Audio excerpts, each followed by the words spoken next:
Hello and welcome to the I3 lecture series hosted by the Masters in Digital Photography program at the School of Visual Arts. We are thrilled to have photographer Susan Bank as tonight's guest speaker. Susan attended Barnard College and the University of Edinburgh and became a serious photographer at age 60. Largely self-taught, she participated in workshops with great masters such as Mary Ellen Mark, Graciela Iturbide, David Alan Harvey, and Constantin Manos. Susan's first monograph, Cuba, Campo Adentro, was selected as the best books of 2009 by Foto España and as well by Photo Eye. Her second monograph, Piercing the Darkness, was published by Brilliant Press in 2016. It earned the 2016 Lucy Awards first place in the non-professional monograph category. I have to say that Susan gave herself a decade to complete that book, and it was not too little and it was not too much. It was just the right amount of time to make the work sing. It's a beautiful book. She's got a couple copies here, so make sure you take a look. Her solo exhibitions include Fototeca Nacional de México, Pachuca, Blue Sky Gallery, Oregon, University of the Arts, Philadelphia, Silver Eye Center for Photography in Pennsylvania, and Hampshire College in Massachusetts. Her work is included in the collections of the Center for Creative Photography, the Museum of Fine Arts, Houston, Johnson & Johnson, Lehigh University, Portland Museum of Art, and the Southeast Museum of Photography, among others. So please help me welcome Susan Bank to our lecture series. I'm going to stand up for a moment. Thank you, Jamie, for introducing me. And I am very honored to have this invitation. And I appreciate your coming tonight. It's a very historic night when Obama is giving his farewell address in Chicago. I know some of you are taping that. It's quite a competition. A couple of things about me which Jamie did not mention. I don't own a digital camera, and my favorite books are family photograph albums. You know, there are other things that could be said, but those probably distinguish me from some others. But first of all, I'd like to take your photograph. Yeah. I'd like a memento from this evening. Yeah. And if you could, when I snap your picture, if you could say Fidel.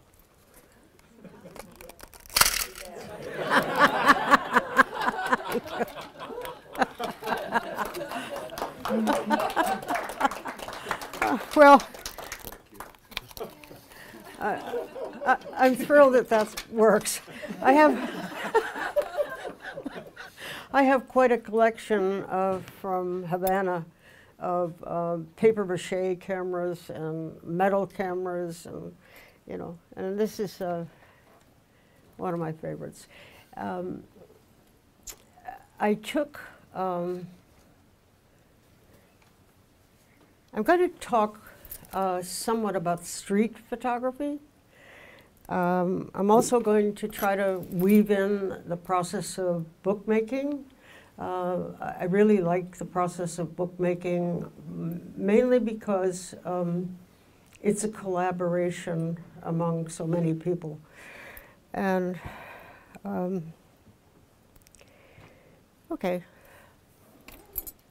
I don't prepare a speech, so I might have some lapses, so please bear with me with my lapses. I've edited work from both Havana and also from El Campo. As you can see up here, I went to Cuba more than 25 times between 1999 and 2009. And I'm extremely proud that in that process, my film was never X-rayed at Jose Marti Airport. Never.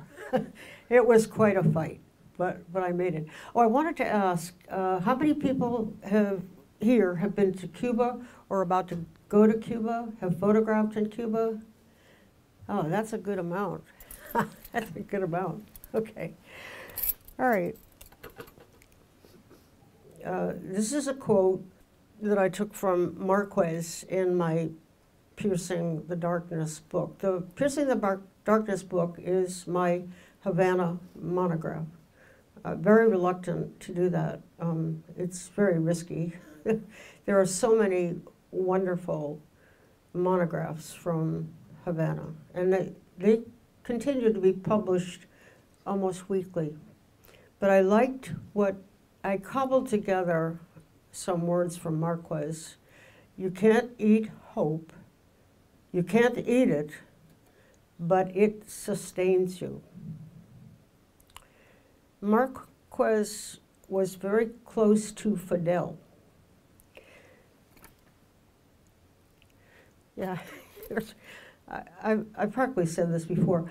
In the interlude to Piercing the Darkness, I wrote, "To dare to interpret this tropical garden is a risky game. Photographers have come and gone before me, and others will follow, chasing butterflies." Yeah. This work by Walker Evans, Havana, 1933, probably was my inspiration to go to Cuba in the first place. I knew nothing about Cuba, only Walker Evans' book. And when I went to Havana, I talk about this in the introduction to my Piercing the Darkness. I went looking for this man in the white suit. And of course he didn't exist. He no longer exists. You know, the man in the white suit now is a, he's sort of a joke. He is a little short guy. He wears a yellow polyester stained suit, smokes a cigar, and wanders around Havana and, you know, wanting people to take his picture. I particularly like this because this is a man, a very elegant man, staring out in time.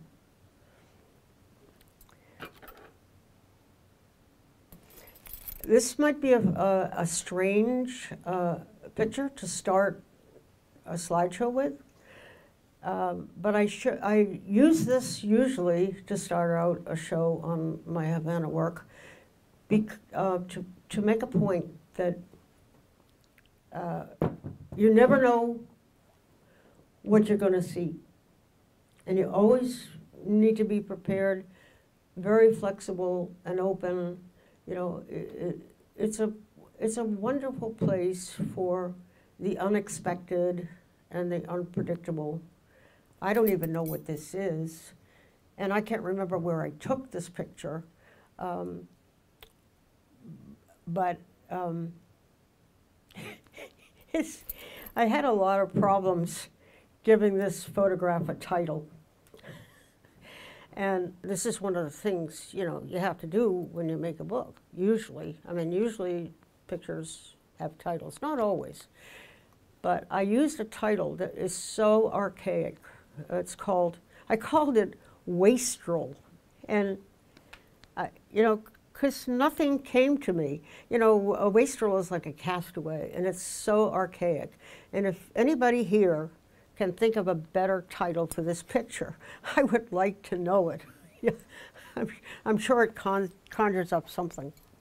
This is a woman whom I photographed a lot, and I particularly like this image because I'm shooting directly into the sun. I do that quite a bit. I'm not going to talk about each picture. If you have a question, I don't mind being interrupted. This is one of my favorites, called White Feather. I wish I knew what she was wishing for. I can guess.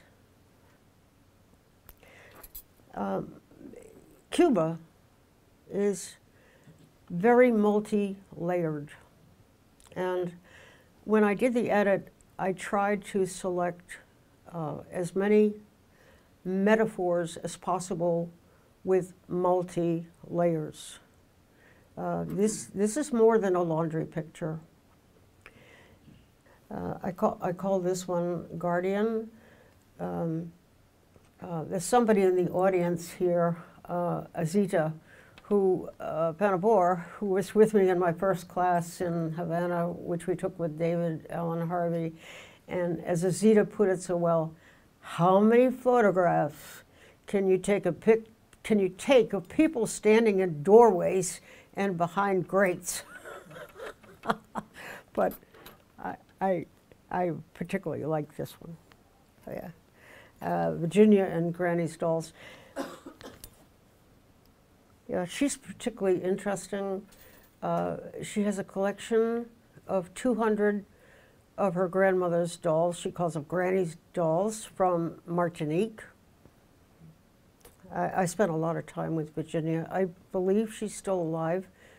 However, I think she's blind now. Jose's peluqueria. I worked there a lot. The light was incredible. The light bounced off the buildings from across the street. Nobody paid any attention to me. You know, they were very engaged in, you know, personal improvements. Oh, yeah, I might want to mention that in the process of working, no matter where, I don't pay money for a picture. What I do instead is bring back photographs to people whom I have photographed over and over again, or I bring them things that I know that they need. I had a request from one guy who wanted a prescription for Viagra. I only did that once. And Nelson, who's the director of the Phototeca, took a liking to a certain kind of salami that I would bring in and Parmesan cheese. So every trip I had to bring salami. Can you tell us, because we're going to see him in March? Oh, Nelson? Yeah, tell us what salami to bring. Oh, it was a form of sopressata. Yeah, it was a little bit on the sweet side. Yeah. Oh, and he also really loves mustards. Mustard. Okay. Yeah, really loves mustard. Yeah. So, but most of the time, what worked for me was a bottle of Havana Club Silver Dry. The cheap kind. The cheap kind. Or jewelry, or, you know, I used to go loaded to Havana. My suitcases, I had so many suitcases stuffed to the gills.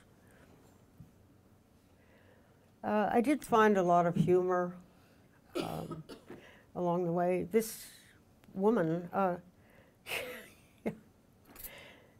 she looks like a young girl. She's actually my landlady, and her kids have gone to school, and she watches these videos all day long.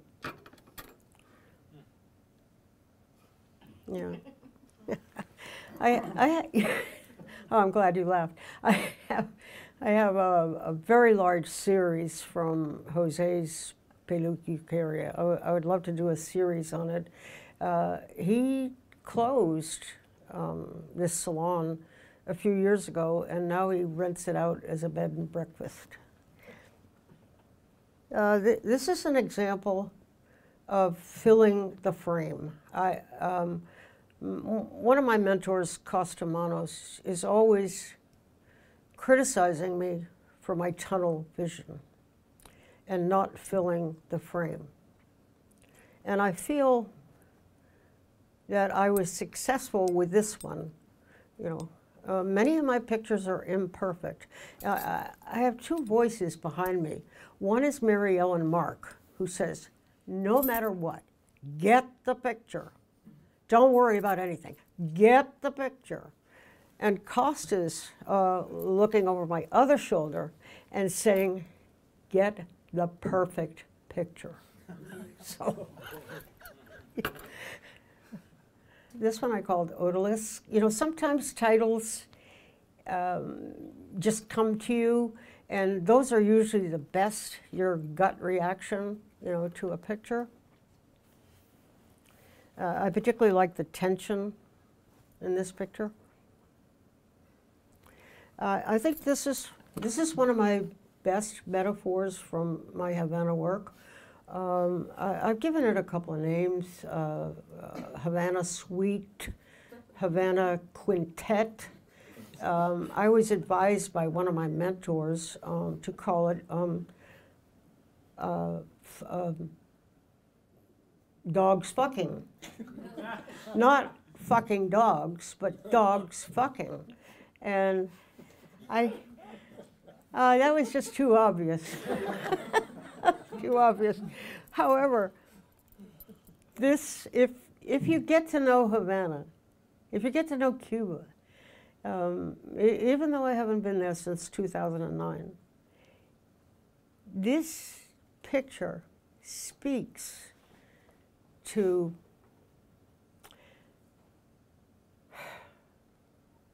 how Cubanos are subjected to suppression, you know. I mean, these dogs are very passive, very passive. Carton of eggs. If you've been to Havana, you've probably often seen a carton of eggs being carted around from place to place, and when eggs are in, they're very popular. And I kept chasing cartons of eggs, and I finally found this on the Malecón. I spent a lot of time on the Malecón. I suppose many people here do, and many have. And yeah, I mean, I didn't frame this well. This is poorly framed, but I still think the picture holds up. Hotel Roosevelt. Yeah, you don't know how many times I went to this place to get the right light. It was extremely difficult. If you have photographed in interiors in Havana, you know how difficult it is to work with almost no light. And this was, I don't know how many times I went there to get this. But I finally got what I wanted, and I don't know if you're familiar. This one is right across the street from the Hotel Astor, what was the Hotel Astor, and each room in the hotel, like the Hotel Roosevelt and the Hotel Astor, is an apartment for one family. Could be several members in that family. And you risk your life trying to get up the stairs. You know, they're not lit. I mean, I did this many times. They're not lit, and the railings are broken. Conversation. You know, you'll see a lot of signs of the United States in Havana. I thought this was particularly humorous. You know, the Cuban flag, her Titanic bag. I took this picture at the CDR offices on Galeano.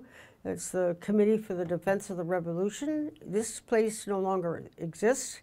I expect this man participated in the revolution. I can't imagine that he's living anymore. But he's waiting for the phone call. I'm particularly drawn to street cleaners as It's in so many places that I photographed and that are in my book. They no longer exist. This is, yeah, the book very quickly became a historical document.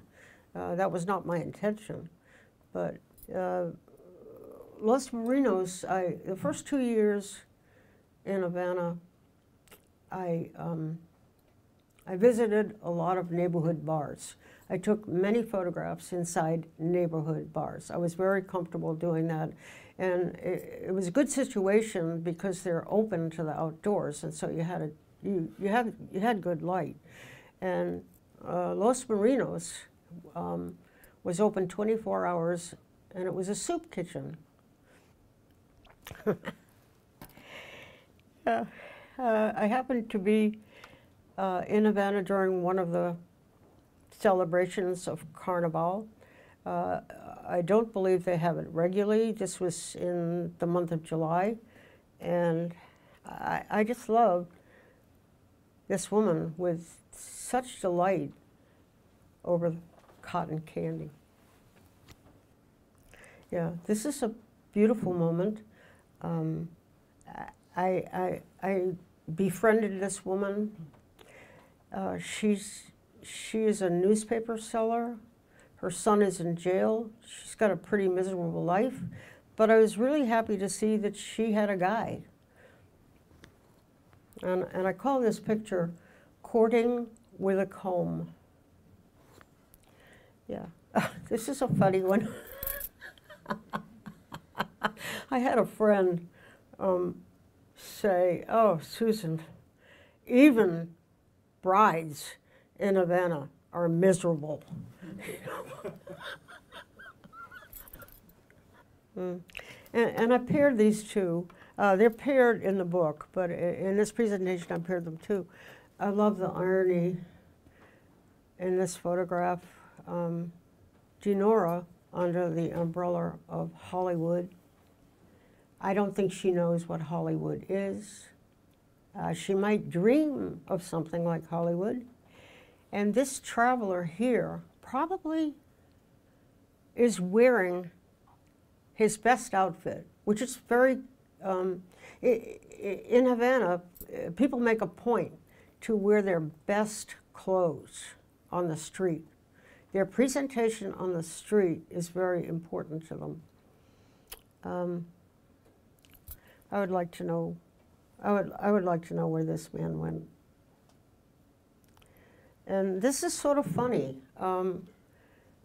It looks like a diorama to me. I visited a place that a lot of people don't go to work, because it's very difficult to get to. It's Lennon Park. And do you know Lennon Park? I know where it is, yeah. I know where it is. Yeah, it's hard to get to. It's hard to get to. You have to engage somebody to take you there and wait for you there. But it's the playground for habaneros on weekends. You know, that's where everybody goes. I mean, they have amazing dancing with wonderful bands. They have a rodeo. It's a carousel, and I happen to like this one because the habaneros are getting the fresh air on a Sunday, and they're giving their car engine fresh air as well. It's a Sunday airing. Yeah. Often habaneros party in their own home. There's sort of a myth that Havana is a party place for habaneros. It's actually not the case. They can't afford to go to a place, and most of the time they live it up in their homes. And this was a particular family whom I visited quite a bit. The light was terrible. I got lucky with the light. Yeah, I was particularly attached to this family because the mother was a street cleaner, Rosa. She was a street cleaner. And her sons, who seemed perfectly healthy, were drug dealers. That's how they made their money, which is very dangerous in Cuba to do. Yeah, limbo. I call this one the chariot of death.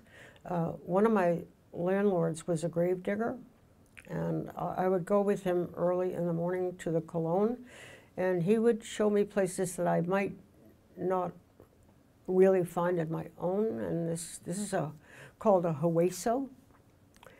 And I was very lucky because I'd never seen a bici taxi inside this hueso. And this is the last image I'm going to show you of my Havana work. I think it speaks for itself. Susan, before you move on from Havana, can you just talk a little bit about how long you would spend at a time in the city and what neighborhoods you would stay in? Where did you live? Oh, okay. In Havana, sure. that type of thing? I'm just curious. Yeah.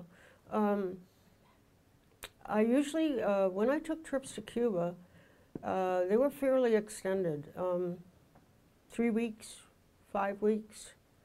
And I moved in and out of Havana. Havana wasn't really my target place. It was like a stepping off place. It was a place to come and rest and when I lived in Havana, I started out in old Havana, which I soon realized was not the place for me as a street photographer. And so eventually I moved to central Havana, but it wasn't very far from the Prado. I lived across from, I lived beyond Galeano. Do you know the major shopping street called Galeano? Yes, yes. Yeah, which keeps changing. Yeah, which keeps changing. So I didn't really go deep into central Havana in terms of a place to live because I wanted to be able to walk to what I wanted to photograph. And I did change the way I photographed in Cuba. I used to photograph in the evening or in the afternoon light, partly because the sun sets in the west. And working in Cuba, I changed and began to work very early in the morning. I was out on the streets in Havana by 5 in the morning and, you know, waiting for the first light, and also in the countryside. Does that answer your question? Yes. Yeah. I mean, I stayed in some real dumps. I mean, real dumps. I would have American friends, you know, photographer friends visit me, and they say, "Susan, what are you doing here?" I said, because, you know, I'm close to what I want to photograph. You know, I just get out of bed and get out there, you know. Yeah. I had some incredible experiences, which I won't go into. All right, I'm going to move on now. Oh, I'm sorry. There was one thing I wanted to read to you from my prologue, which I wrote, The Piercing of the Darkness. It's very short.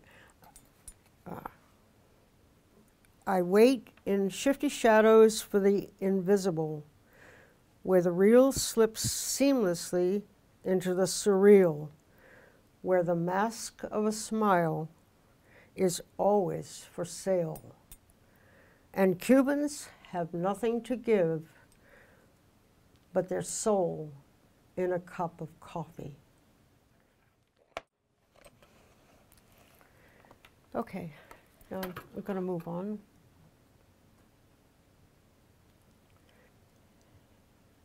Yeah, I'm going to quote this. Landing in Havana, that elusive, mythical citadel of contradictions and juxtapositions, one feels catapulted back in time to the 1950s. To know Pinar del Rio is to feel gently pulled back another 50 years. Yeah. I went to El Campo.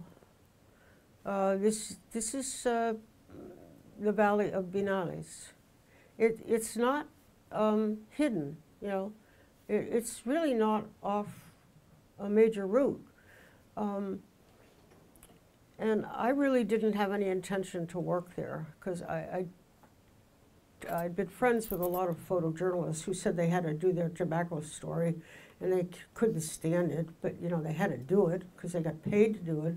And I just expected to spend 1 or 2 days there. And I went to a cockfight and discovered a man there who we kind of locked into each other very immediately.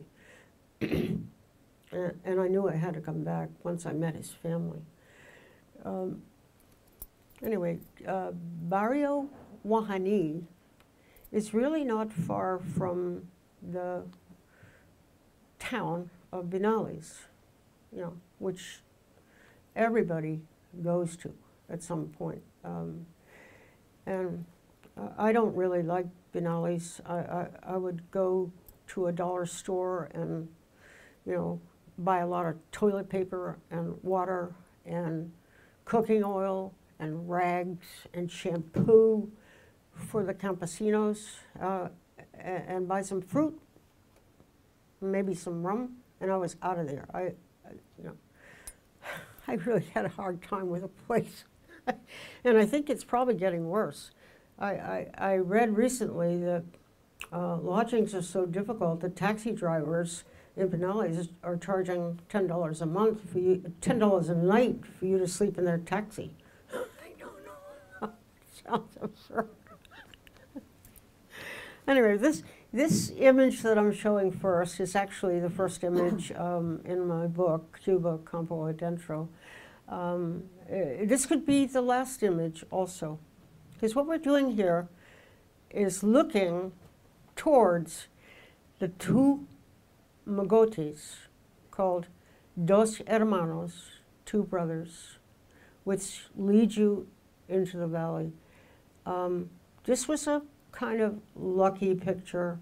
Again, I shot almost into the sun. I wasn't going to take this picture, and I walked away, and then I came back, and I said, okay, you know, I'll give it a try. And I think it worked. Kind of see a lot of Guillermo. As you can tell, in a picture, I don't show everything. I'd like to tell you a little bit about this woman, Anna. I lived in her farmhouse. It was actually illegal.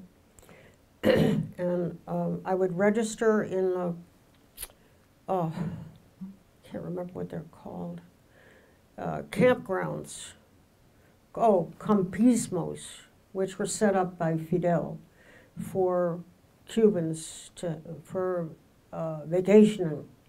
I would register there, and then often at 11 at night, one of the campesinos would come by horseback and take all my luggage to Anna's. But I was registered at Dos Campismos, not knowing. I came so often that I didn't realize I was being followed by the local police. I stirred up a fuss because I just kept coming, and I didn't know I was being followed, of course,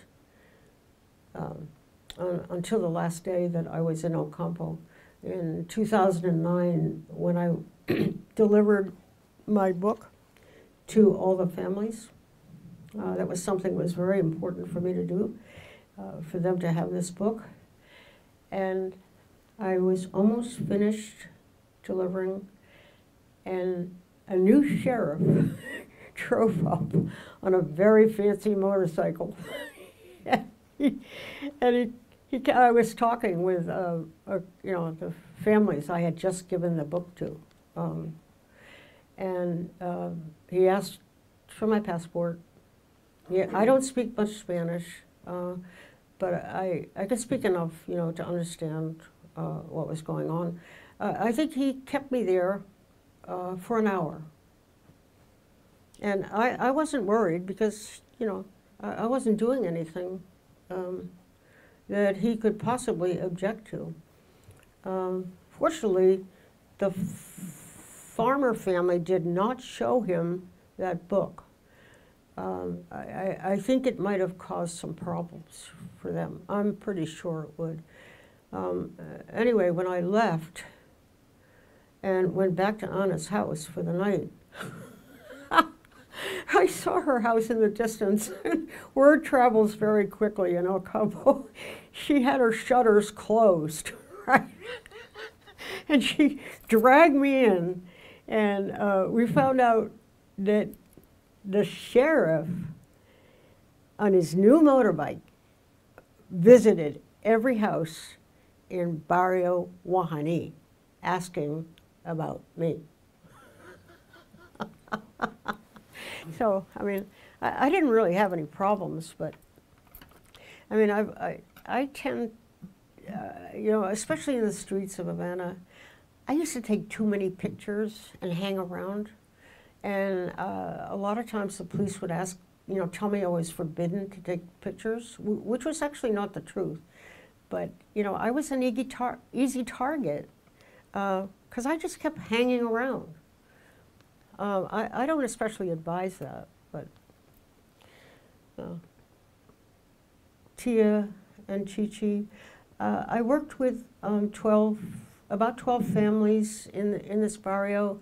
They were all related, either by blood or marriage ties. Consequently, some of the people had some developmental problems because of this inbreeding. Yeah. Maria was kind of unusual. Really blonde kid with very blue eyes, you know. And she was very popular, and I think at this point she was about 4 or 5, and she would wander everywhere, all through the valley. I mean, we don't do that now, right?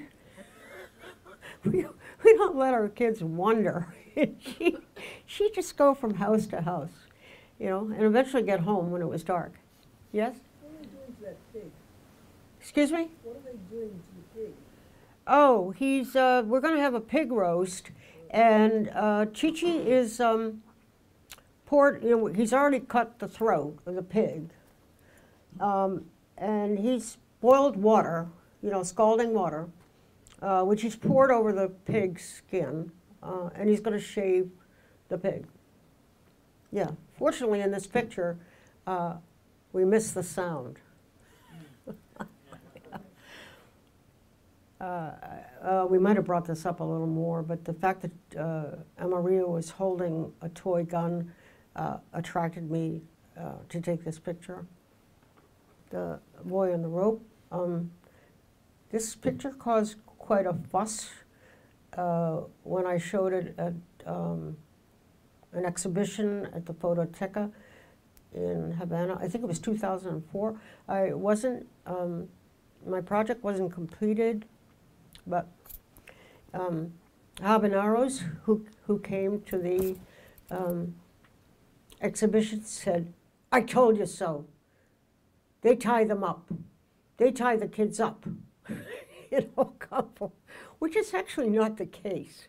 You know, it's not the case, but you know, this just reinforced the myth that they had. A lot of us, you know, what we choose to photograph, what we choose to keep in our edit, has a lot to do with our own DNA.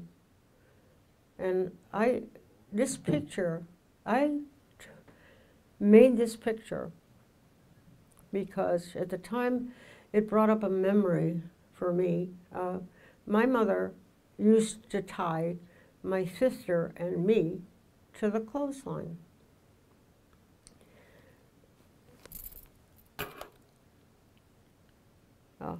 Yeah, Tobacco Birdman. Yeah.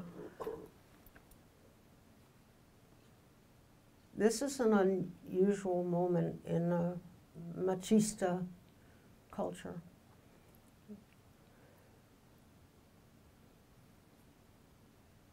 You don't see this very often. I should probably tell you that most of the bohíos and the buildings that you're seeing no longer exist. Almost everything was destroyed in 2008 in 2 hurricanes that blew in back-to-back, Gustav and Ike, in the fall of 2008. It was interesting to me that the campesinos had not been photographed before, unless it might have been a school picture. And eventually, they ignored me, but still, they are aware that they're being photographed, and many of the photographs that I have of them appear very sculptural. I'm always interested in relationships.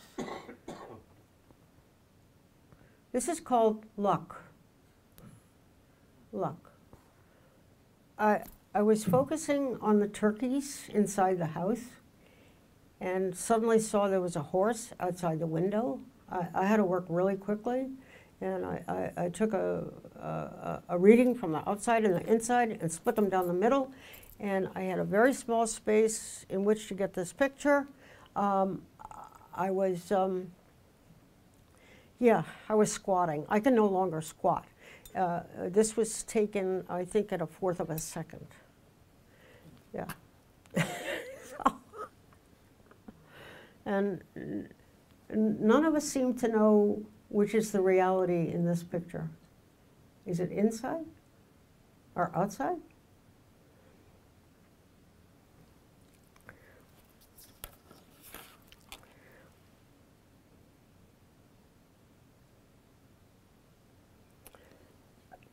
I think this is one of my favorite photographs from this series. Is it a medical examination? He's a curandero. He's a farmer. He's a farmer, but, and there's a clinic in this barrio, but the farmers don't go to the clinic. They go to Manuel, who's a farmer. And they do call him El Medico. He gives the same diagnosis to everybody. You know? It's either gastritis or stress. You know, gastritis or stress. You know, they smoke raw tobacco regularly. They drink coffee from their own beans. It's extremely strong. And by the end of the day, you know, I am really, you know, I had to take Rolaids or something for my gastritis from so much coffee. You cannot refuse a cup of coffee. You cannot turn anyone down. I attended many cockfights, but I wasn't particularly interested in the cockfight itself. This is, you know, Mariel and Mark also subscribe to this, you know, keep away from the main event circle around the outside of the event. And in this particular case, it worked very well.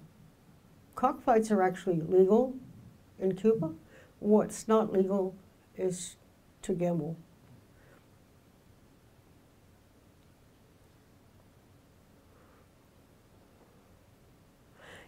I had never taken photographs of animals before, except my dogs and cats. I wasn't familiar with animals, with farm animals, and I discussed this with my artist daughter. I said, I'm having a really hard time with animals. And she said, you just got to go out there and do it and practice and practice and practice. And, you know, eventually I got more comfortable with animals. Yeah. Anna was very fortunate. She had a tanka. Everybody else had to go to the well with their water barrels and oxen, the pozo, which was, I really enjoyed doing that. But Anna was a step up. She actually had a tanka.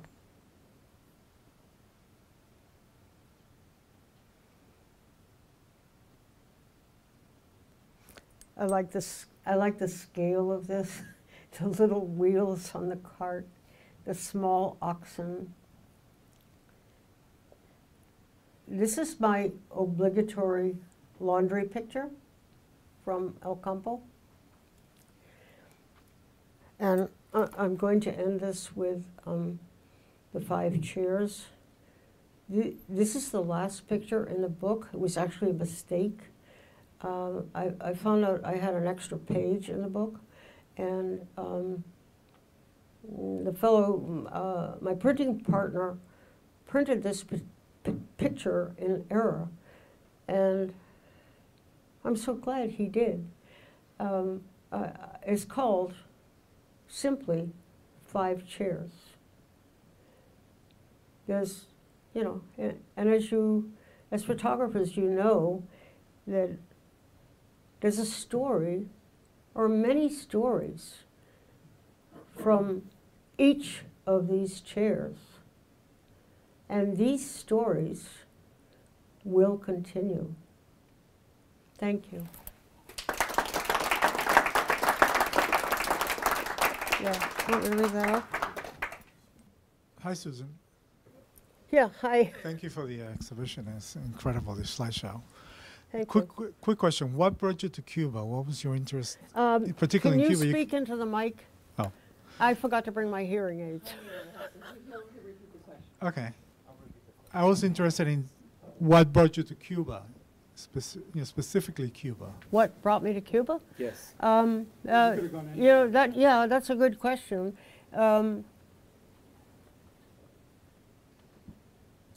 I had done a lot of photographing in Mexico, not seriously. And you know, there wasn't a really good reason, because I didn't know much about Cuba. A friend of mine said they have a wonderful film school. She had been. I was challenged by the fact that it was hard to get there. And I applied for a license in 1998. I was rejected, of course. Went through the whole process. And then the door opened, because in 1999, the main photo workshops were having their first workshop in Havana. And my friend Zita is up there. Yeah, she was in that workshop with me. Yeah, yeah. So, you know, I don't, and then of course I was really drawn to Walker Evans' photography. But I don't believe I had a burning passion to go.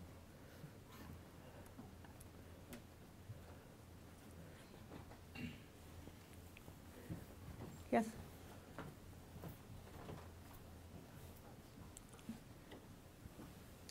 Do you remember the moment when you first fell in love with Cuba? You know, what was that? What was the first moment that you fell in love with Cuba? Because you said when I fell in love with Cuba? With it, yes, with the project, through the when process. I got suckered in? Yes. Oh, that's a hard question to answer. It was so long ago, and now I'm so jaded. You know. When did I first fall in love with Cuba? Does anybody know? I don't hear. Who knows me? Lynn, do you know when I first fell in love with Cuba? Probably El Campo. It was probably, yeah, in 2002 when I went to El Campo for the first time. Yeah.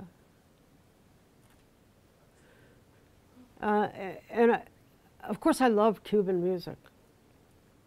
Yeah. I have a very large collection of Cuban music. I don't know if it's still true, but when I was going, you could go to a museum or a store that sold CDs, and you could play them. And if you liked it, you know, you bought it, which is not true in the United States. So I amassed quite a collection, and I did experience one stunning night at a club that used to be very good. I was invited to sing on the stage with, oh, her name eludes me. She was known as the singer of feelings. Oh, Elena Berkey. Yeah, she invited me up on the stage to sing with her. She was a wonderful singer. She died poor. She never made any money. Yeah. Your work is beautiful. You talk about doing street photography, and it seems as though you really get to know your subjects personally. Do you always do this? Do you always, like, before you start photographing, do you get to know people, or do you sometimes start by photographing, and are people okay if you just photograph them? I want to answer this, try to, you know, give you the answer you're looking for.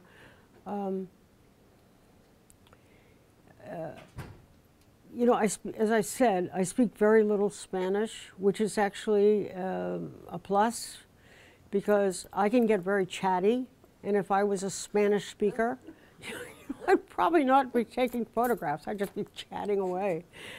You know, when you first start out and you don't know anybody,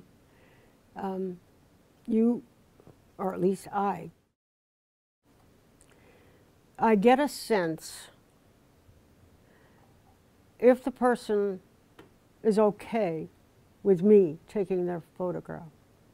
I don't usually go up and ask someone permission, but you could tell. And if you can tell that they really don't want you to take your photograph, you just move right on. You don't try to negotiate or something. Or I don't. I don't do that. And yes, you're right. I did build up some very good relationships, especially in El Campo, but also in Havana too. I tend to go over the same steps again and again and again. I don't know how many other people do that, but that's what I do. Yeah. Yeah. Okay, Peggy? Yeah. Two questions. One, what lens do you use? It's You got to speak louder, please. Okay, I'll do it. So the first question is, what lens do you use? Oh, what lens? Yeah. Oh, yeah. And why does it look three-dimensional to me? Well, you know, if I'm lucky and get a good depth of field. I shoot with a Leica M6, and I use a 28 lens, which is probably a difficult lens to work with, but I like the 28 because I can get in close. Yeah, I like the 28 for that. Yeah, I have a 35 lens. I don't usually switch to it. Yeah, I'm really happy with that camera. And, you know, I learned how to pre-focus it, so, you know, I can get a lot of images, you know, because I'm not very good at focusing. My eyes are bad. My glasses are always dirty. I shoot out of the wrong eye. You know, this eye should be open to the periphery, and it's not. It's closed.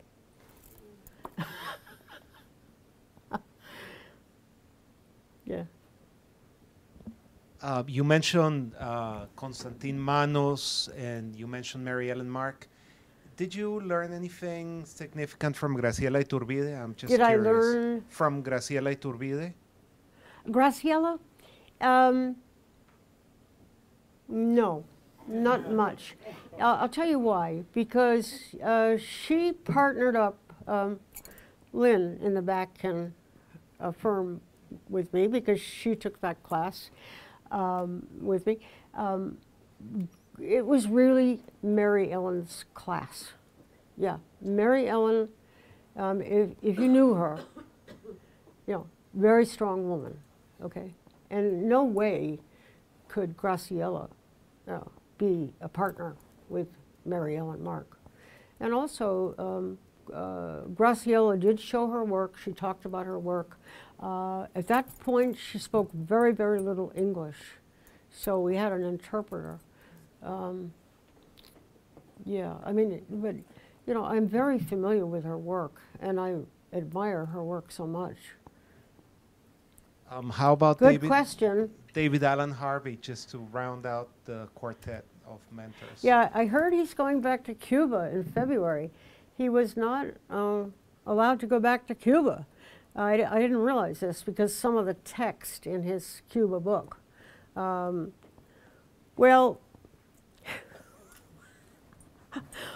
I'll tell you, what, David Harvey is a very fun guy, right? He loves to party, and he loves women.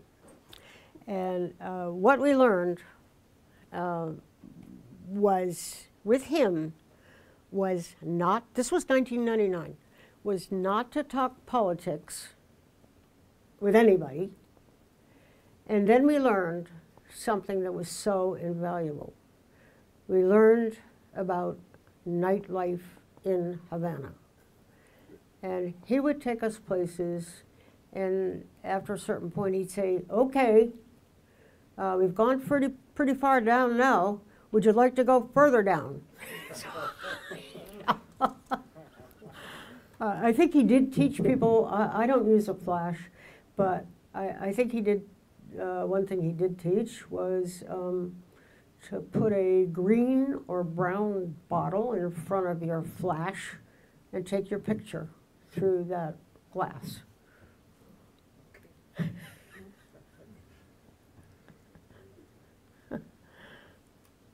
All right. Thank you so much, Susan. Thanks Oh, for I great enjoyed lecture. it. Yeah. Thank you.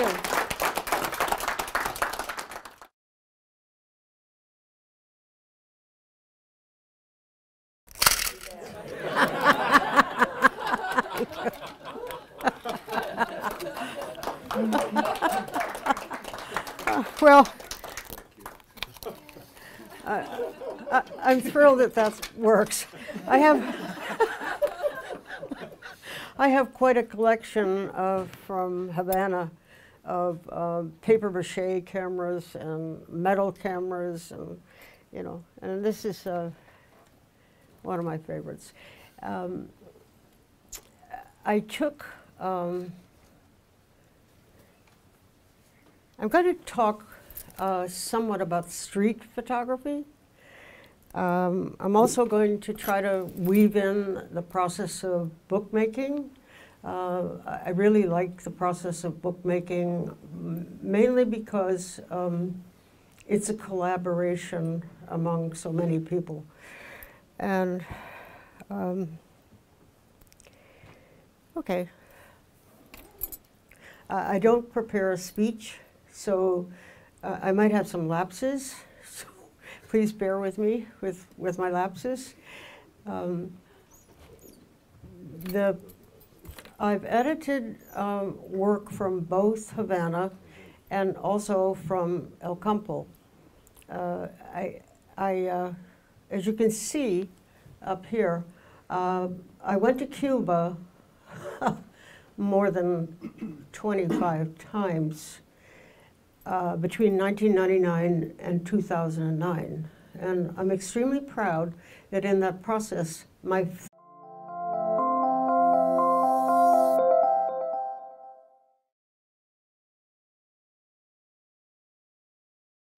Hello and welcome to the I3 lecture series hosted by the Masters in Digital Photography program at the School of Visual Arts. We are thrilled to have photographer Susan Bank as tonight's guest speaker. Susan attended Barnard College and the University of Edinburgh and became a serious photographer at age 60.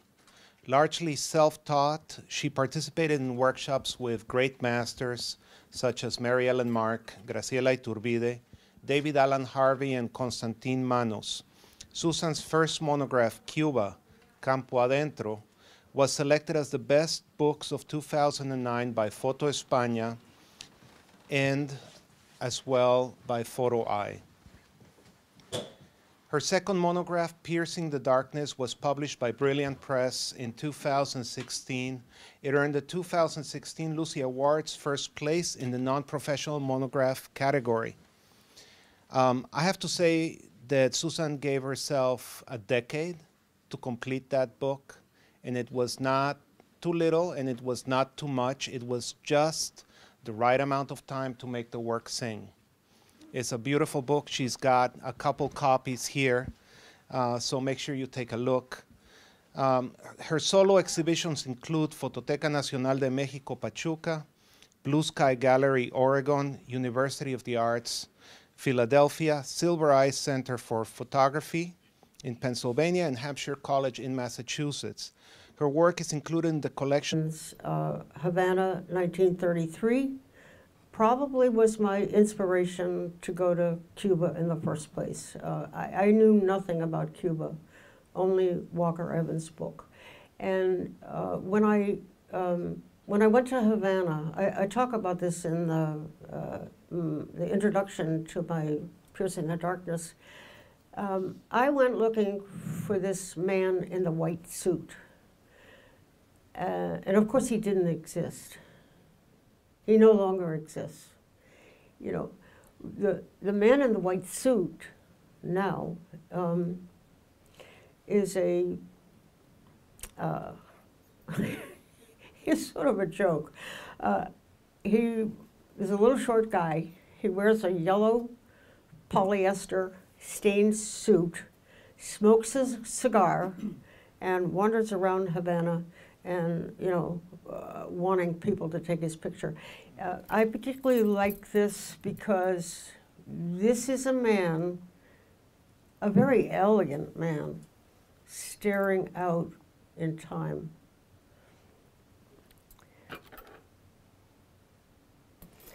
This might be a strange picture to start a slideshow with, but I use this usually to start out a show on my Havana work to make a point that you never know what you're going to see. And you always, film was never X-rayed at Jose Marti Airport. Never. It was quite a fight, but I made it. Oh, I wanted to ask, how many people have been to Cuba or about to go to Cuba, have photographed in Cuba? Oh, that's a good amount.